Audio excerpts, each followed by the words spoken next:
This video sponsored by SBO Digital Marketing. This is work from home opportunity.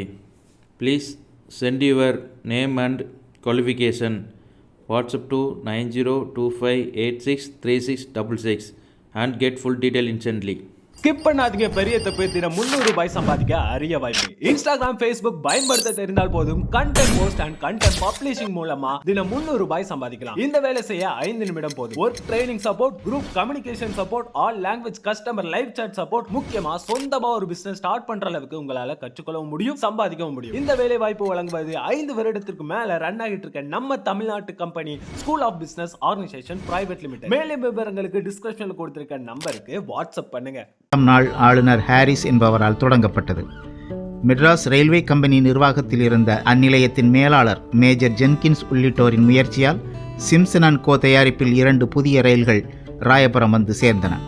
1856 July 11ஆம் நாள் சென்னை ராயபுரம் ரயில் நிலையத்திலிருந்து ஆற்காடு வாலாஜாபாத் வரைக்கும் 63 mile தூரம் முதல் பயணிகள் ரயில் தனது போக்குவரத்தை தொடங்கியது.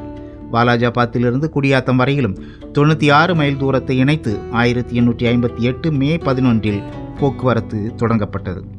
குடியாத்தம் முதல் சேலம் வரை பாலாறு, பொன்னியாறுகளை கடந்து 95 பாலங்களை தாண்டி 110 மைல் தூரத்திற்கு இந்த பாதை நீட்டிக்கப்பட்டது.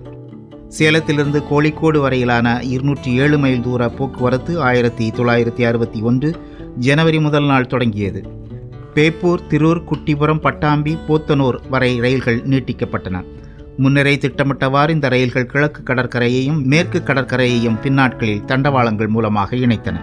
கோழிக்கோடு முதல் மங்களூர் வரை, அரக்கோணம் முதல் புத்தூர் வரையிலான ரயில் போக்குவரத்தையும் மெட்ராஸ் ரயில்வே கம்பெனி இயக்கி வந்தது. 1857ஆம் ஆண்டில் தொடங்கப்பட்ட the great southern of India railway company நாகப்பட்டினத்தை தலைமையிடமாக கொண்டு செயல்பட்டது. 1859ஆம் ஆண்டு நாகப்பட்டினம் முதல் திருச்சிராப்பள்ளி வரையிலான சுமார் 79 மைல் தூரத்திற்கு தண்டவாளங்களை அமைத்தது. இதில் 38 மைல் தூரம் வயல்வெளிகளாக இருந்தன. திருச்சிராப்பள்ளி சந்தையிலிருந்தும் ஈரோடு பகுதியில் விளையும் பருத்திகளையும் நாகப்பட்டினம் துறைமுகத்திற்கு கொண்டு வந்து சேர்ப்பது அந்த கம்பெனியின் நோக்கமாக இருந்ததால் ஈரோடு வரை இந்த பாதை நீட்டிக்கப்பட்டது. நாகப்பட்டினத்திலிருந்து திருவாரூர், திருச்சிராப்பள்ளியிலிருந்து தஞ்சாவூர் பகுதிக்கும் அடுத்தடுத்த ஆண்டுகளில் ரயில் போக்குவரத்து நடைபெற்றது. காவிரி ஆற்றிலும் நொய்யல் ஆற்றிலும் பெரும் பாலங்கள் கட்டி முடிக்கப்பட்டு கரூர், கொடுமுடி, ஈரோடு பகுதிகளில் 1867ஆம் ஆண்டில் போக்குவரத்து நடைபெற்றன.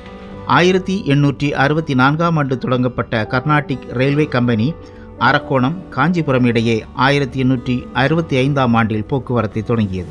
காஞ்சிபுரம் செங்கல்பட்டு விழுப்புரம் கடலூர், புதுச்சேரி விழுப்புரம் பகுதிகளில் கர்நாடிக் ரயில்வே கம்பெனி ரயில்களை இயக்கி வந்தது.